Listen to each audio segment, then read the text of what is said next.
Welcome to the Take the North podcast. I'm David Haugh from 670 The Score and the Mully and Haugh Show. Dan Weeder from the Chicago Tribune at Haugh. This is a special edition of the Take the North podcast because it is your QB1 interview. Dan Weeder on ChicagoTribune.com has an exclusive one-on-one sit-down with Justin Fields, the Bears starting quarterback, heading into year 3. We have labeled it the No Excuses Tour. You got a chance to sit down with him, Dan. How did that go, and how would you describe just the overall experience of it? Because this is kind of something you look forward to when you cover the team to get these kind of opportunities. Yeah, well, thanks for saying that, because I walked out of Haugh on Wednesday evening after I sat down with Justin, and I kind of remembered something that Josh McCown said when he was playing here for the Bears, and talked about just kind of the adrenaline rush he would get every time he used his key card at 1920 Football Drive to walk through the door. And he would say, don't let familiarity rob you of your joy. We can do this so often and so much and get caught in rhythms and routines and boredom and whatever else and tediousness that you forget how special sometimes the opportunities you have are. And so to sit down with Justin on the eve of the 2023 season to pick his brain on all things about his own development, about the offense, about where he sees this team going, you remind yourself there's a lot of people in our audience around Chicagoland in general that would love that opportunity to have 15 minutes with QB1 to get his thoughts on things. And so it was cool. I had a little bit of that heart pumping adrenaline when I left the building. And that's fun. It's one of the privileges of covering the team. I mean, really, because it takes me back to hear you talk about that, because this is kind of a tradition. The people that cover the team on a regular basis are out there all the time. This is kind of, if not the reward, this is smart in terms of PR approach to let the main people get to know and have these moments one-on-one. It takes me back to, this goes back when I first started. I remember my first one with Cordell Stewart, the first year that I covered the Bears. He was the QB1, and Cordell Stewart had to sit down. The Rex Grossman, to the first time with Jay Cutler, was in the walkway of Haugh, the hallway, and he was flipping a water bottle dismissively. And then the last one-on-one with Jay Cutler that I had, when he basically opened up to you, right? He opened up like he told me that they were getting, him and Kristen Cavallari were getting marriage counseling and all kinds of things. So they take on different shapes, but you feel like you learn something about the person as much as the player. And let's face it, I don't know in Chicago if there's any player that sports fans, Bears fans, have more curiosity about than Justin Fields. Curiosity, excitement, doubt, optimism, it's all blended together in one big pot. And like I said, we're all looking forward to crossing this bridge from week 0 into week 1, and then seeing what that Sunday of week 1 has to offer, because it's going to be a really fun day at Soldier Field to watch Bears, Packers, Justin Fields under center, and see where this all starts out. I told you on the phone on Wednesday evening, we did this a year ago. Justin and I sat down for an extended sit down, and it went pretty well. And it was great evidence for the rest of the world out there that, hey, yeah, Justin's still cool talking with me, even though Twitter has a different impression of where we're at. But my son a couple months ago was just down some YouTube rabbit hole and stumbled upon the Dan Weeder Justin Fields one-on-one from 2022. He goes, wait, Dad, you talked to Justin Fields? And I'm like, yeah, like that's part of the gig. And it was like 9 months later, he was enamored with the idea of the job. I guess we don't have to worry about you taking the job home with you then. No, he's getting a little bit more sophisticated in his knowledge. That's good. Look, so it was good to run this back. It's good to talk. I hope that we're able to do it in 2024 as well. And that Justin is still around for it. I'll give you this before we get into kind of going through bits and pieces of the interview with Justin. But the NFL launched its campaign for the 2023 season recently, and it's the "You Can't Make This Up" campaign, which is pretty cool. Kind of a tongue-in-cheek play off some of the memes and things that came out on social media a year ago, where people were accusing the league of being scripted, and oh my God, it's like WWE, they make this stuff up. And so it's a group of NFL stars, and just talking about the scripted nature of this. And I used that kind of as an entry point with Justin, who in those videos suggested to the script writers on the commercial that the NFL should ban quarterback sacks, and that they should consider replacing his legs with actual wheels. So that's where our conversation with Justin started. And then we also dug into some thoughts on his new favorite target, one DJ Moore. Here's the start of our conversation with Justin Fields. an opportunity recently to meet with the NFL scriptwriters. Mm-hmm. Did they take your advice on eliminating quarterback sacks? No, they didn't at all. Yeah, I mean, everything in that little commercial thing was already kind of written for us. So it's like, felt like it was kind of like low-key throwing my O-lineman under the bus a little bit. But, yeah, I mean, it was a cool experience. So it was like a real Hollywood set and everything. So it was cool. Thoughts on getting your legs replaced with wheels also? Yeah. I mean, I'm good. I'm good on that one, too. So. Obviously, we go into the season with a lot of curiosity on where this script is going to take us. Mm-hmm. When you think about realistic goals for the way that this offense can advance, what do you see happening in 2023 for this group? Yeah, I think we improved in a lot of areas. Of course, O-line with Nate and Darnell. I just think, the DJ, my receiver, I think, more explosive pass plays and,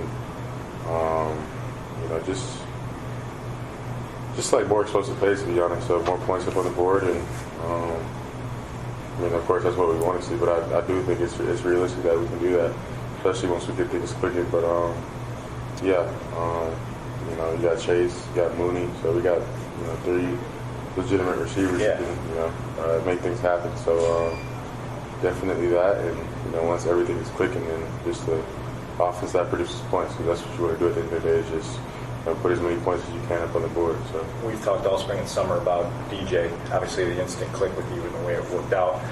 What, in your mind, makes him so special as a receiver, and on top of that, what makes him click with this system? Yeah, I mean, he's smart.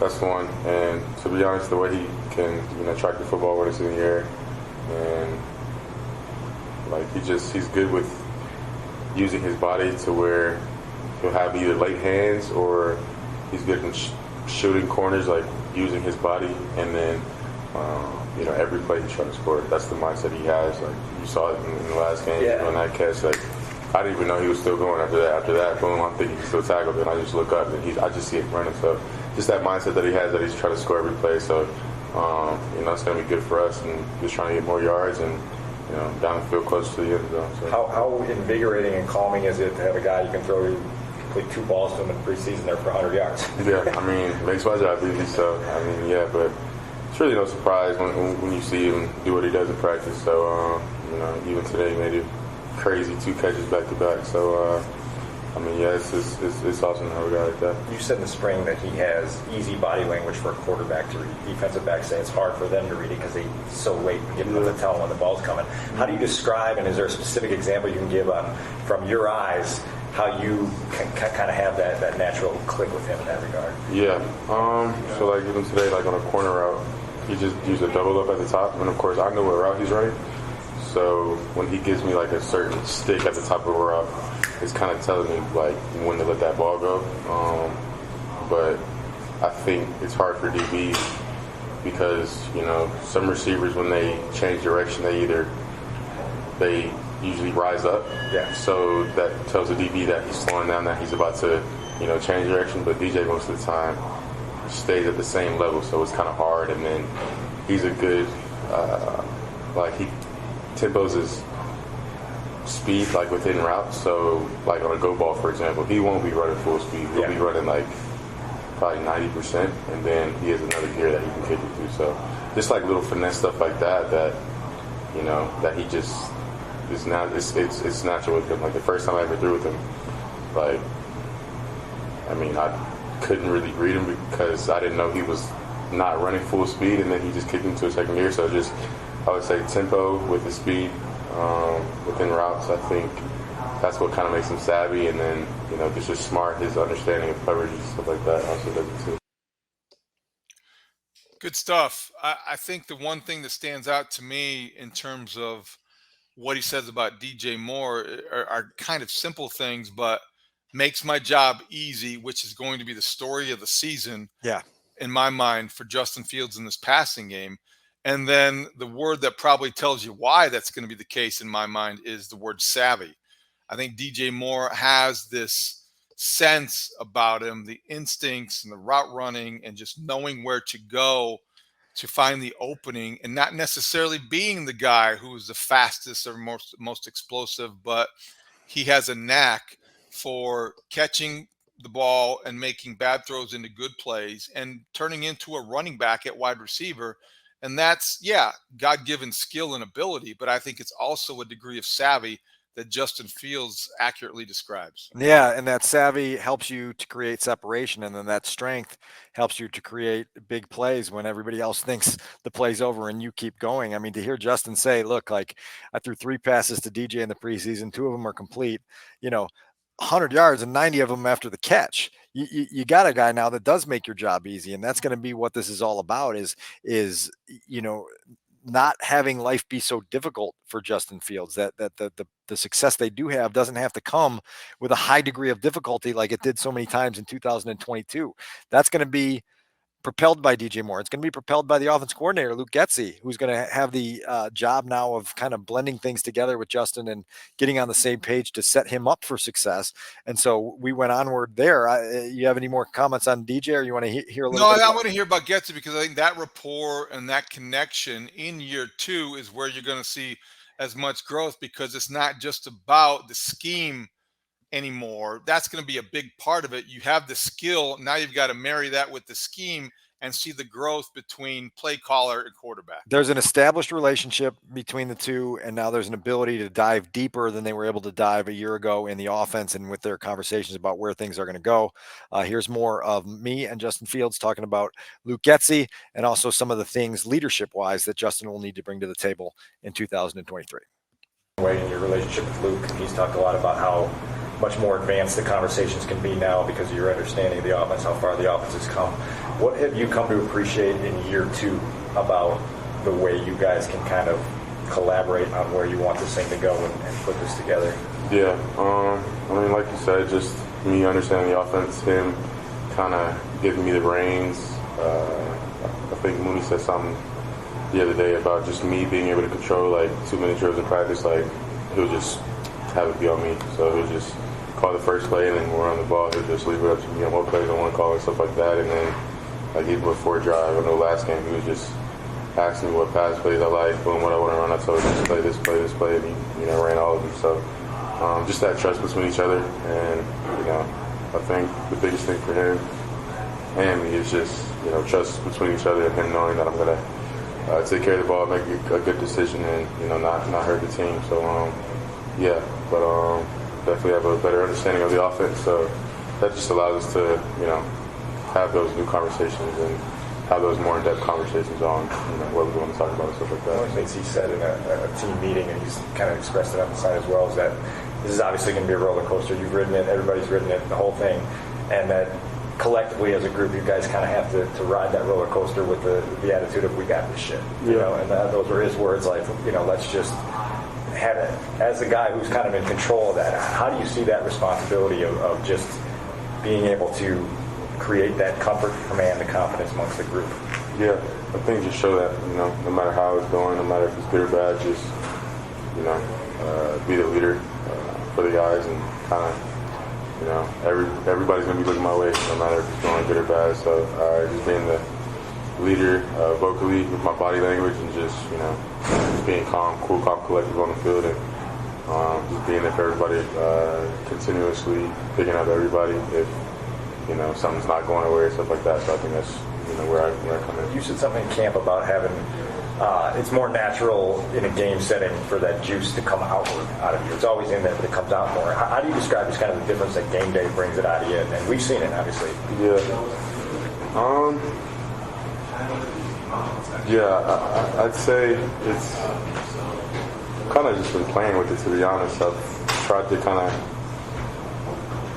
let other guys try to be those juice guys, to where I am the cool, calm, and collective. And me and Robert Tony talked about this, and he told me that I didn't really need to be the juice guy on the offense. I needed to be, locked in, of course, because I have to, be locked in mentally and kind of know what everybody's doing, get everybody on the same page. But really just making sure everybody's on the P's and Q's when it comes to running plays, and just making sure we're on the same page. And if somebody's not picking it up, then it's my job to get on them and make sure that they pick up the tempo. So I think it's just situationally. You pick and choose where you want to be that guy, and like I said earlier, you don't always have to be the juice guy. You don't always have to be getting everybody up, rowdy, and stuff like that. So.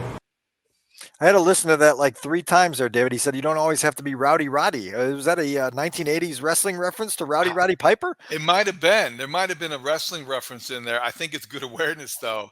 He's right. I think the quarterbacks who are always that guy, the rah-rah guy, they tend to I think their teammates tend to tune them out because they're always saying that. What makes those kind of outbursts or those kind of expressions so valuable is that they don't come that often. So when he does show that sign of emotion, that it means something, and maybe it does get people a little more revved up. You don't want them to tune you out, and I also don't think you want your quarterback. You want them to find the balance between competitive and combustible. And no doubt. I think that he's finding that, and I think that his nature and his demeanor tends to be more stoic anyway. It seems like that's his brand of leadership, and it's working. So whatever's worked for him, you want him to be himself. Right. And just continue to be that guy. It needs to be genuine. You don't want to manufacture anything. I would say also we've seen it on game days where he gets excited. You think back to the run that he almost scored on against the Eagles last year where he stepped out of bounds, spun back. And you think about the run as a rookie when he scored against the 49ers on that highlight reel run.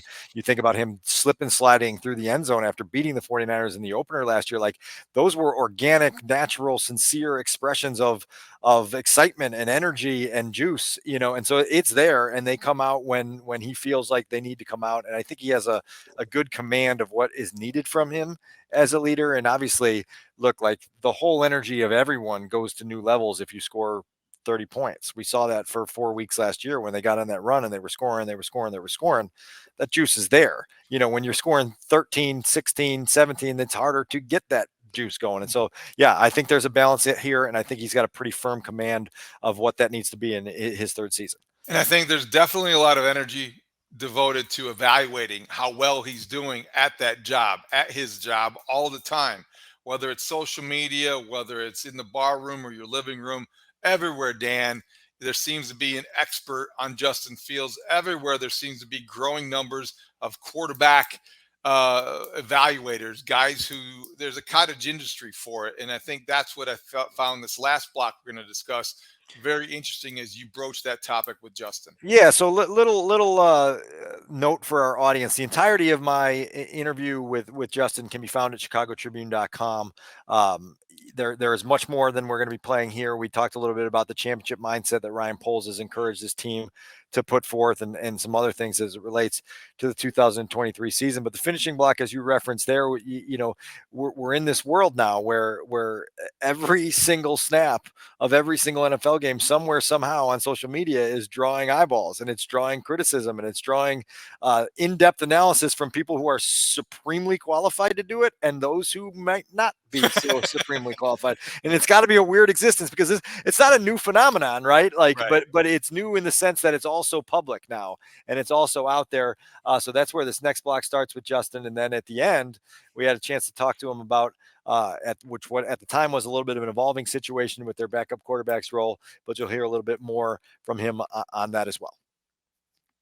World now where quarterback play has been analyzed for centuries. People do it, but it's now so public. And everybody, amateur analysts, pro analysts, they're all taking every snap and kind of doing it. Well, what do you make of how hyper-scrutinized literally every snap you take is in the public forum? I don't look at it, to be honest. I deleted Twitter. I don't have Twitter, so all the trade stuff, like Moon talked to me the other day, like him hearing those talk. I didn't know any of it until he told me, so I'm surprised sitting there and stuff like that. So it's just best not to look at that stuff, because I honestly feel like there's people in this world that they just want to hate on you, or they want to criticize every little thing you do, this and that. Well, he could have done this better. Yeah, it was a touchdown, but it was. So it's just like it's best to not even look at that stuff, to be honest with you.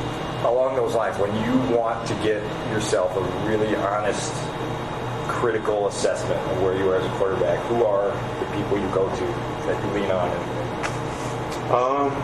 I'll say the people in the building, because they know what it's supposed to look like. They know the conversations that go into the room with the reads and stuff like that. And myself, to be honest, I know what I could do better. I know, I guess I just have an expectation for myself that I have to do everything. I know, I guess, what my ceiling is or how good I can be. So I'm really hard on myself in terms of that stuff. And I know when I could be better on a day that I might not have not had a good day of practice or a game or something like that. So just myself and And the very last thing, the backup quarterback job is being talked a lot about here now because of what Tyson's done in the preseason and where he'll go, and we don't know what else is going to be added to that room. But what have you learned in your first couple of years in the league about, as a starter, what you need in a game week from your backup to help you prepare for what's coming? Yeah, Nate did this last week, but it's good to have a guy like Nate in the room. A guy that's been in multiple offenses, that's seen defenses for a lot of years and stuff like that. So the last preseason game, he did a thing called Nate's Nuggets, and it was just a bunch of like little notes that he did that he took throughout the week, and he kind of put them on like a little sheet for us. And I was reading it, Friday night and Saturday before the game. So it's good to have a guy to just like remind you of little stuff that you might forget because you're just overwhelmed by so much other stuff. But and even on Tyson's pick, like, he taught me something that I didn't even know, but flat defenders on that are taught to try to bump into the slant because they know once they see somebody going to the flat, they know that the slant's coming right behind them, even though they have man. So especially in the zone defense, like cover 3 or something like that, when the flat's going, the flat defender's taught to kind of bump into the slant, and that's why that pick happened, of course. But that flat's wide open. The flat's wide open, exactly. So if you see that flat defender, just get a bunch of depth, just hit the flat, and then you'll take 4 or 5 yards every time. So, but that was my first time, ever hearing that. I didn't know that. So it's good having a guy with experience like that on, how that happened, why it happened, and he was with the Raiders for a long time, and of course they play the Chiefs every year. So he said that's what the Chiefs are taught to do. So it was good, kind of just hearing that and just little stuff like that I can pick up on. And he's always giving his 2 cents, which I love to hear. And so but of course the guys upstairs are gonna choose a backup quarterback who they think is gonna put your team in the best position to win if your number 1 quarterback goes down. So I can't blame him. I think Tyson earned the spot. From day one he came in, worked hard, and he performed well in the preseason game and practices. So I'm happy for him for sure. All right, regular season's here. Yes, sir. Good stuff. Yeah, no, it was good. Like, and that last block was cool because I think with Justin, you can kind of feel him open up and really dive into some of the football heavy topics at times. And that description and that admission that there was, this little moment from Tyson Bagent's interception against the Bills that was a teaching experience for him to learn something that he can apply going forward it's just pretty cool to hear him detail that and understand how one simple play can be a learning experience for just about everybody. Justin also told us at the start of that block that he did what I one day hope I can do, which is delete Twitter and get off there altogether. So kudos to him for being able to get away from that sewer, as I keep calling it, and not have that be part of his work. Good for you showing restraint, though, because if I was sitting there and he had said that, I might have offered or interrupted and said, you know what? If you ever need your self-esteem boosted, he should go on Twitter because he's revered. I think that when you look at the amount of people who are desperate for Justin Fields to succeed and basically have shown the kind of positive adulation, I think that outweighs some of the negative critics. And I don't know that for a fact, but Twitter is where context goes to die. And I think that's where we all go to die. It's a negative environment. But Justin Fields is praised probably as much as any athlete that I can remember in Chicago based on hope as much as production. And I think that it's good that he probably deleted it to keep focused, and it would eventually maybe devolve. But he has been treated, I think, by fans and much media pretty positively.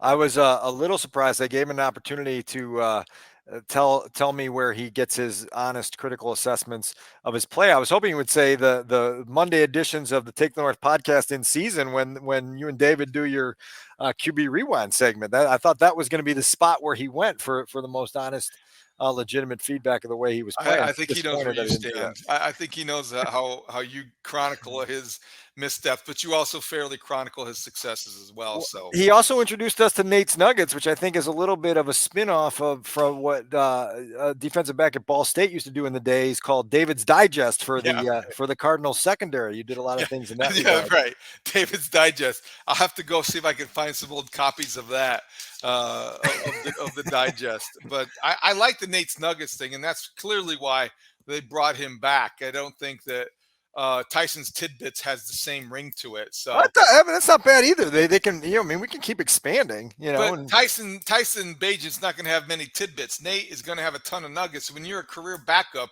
you find ways and see things that rookies just aren't going to see or find. Yeah, Foles' philosophy, I think, is what he got in his rookie season.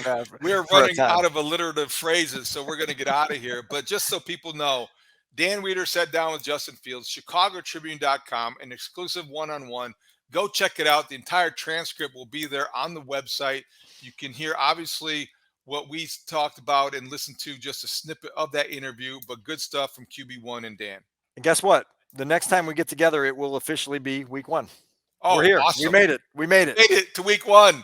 Packers week is right around the corner. Have a great Labor Day weekend, everybody. We will be back talking Packers, talking Bears, Jordan Love, Justin Fields. Can't wait to talk about a game that matters. For Adam Studzinski, for Dan Wiederer, I'm David Haugh. Thank you for listening and watching the Take the North podcast. Great talk. See you out there.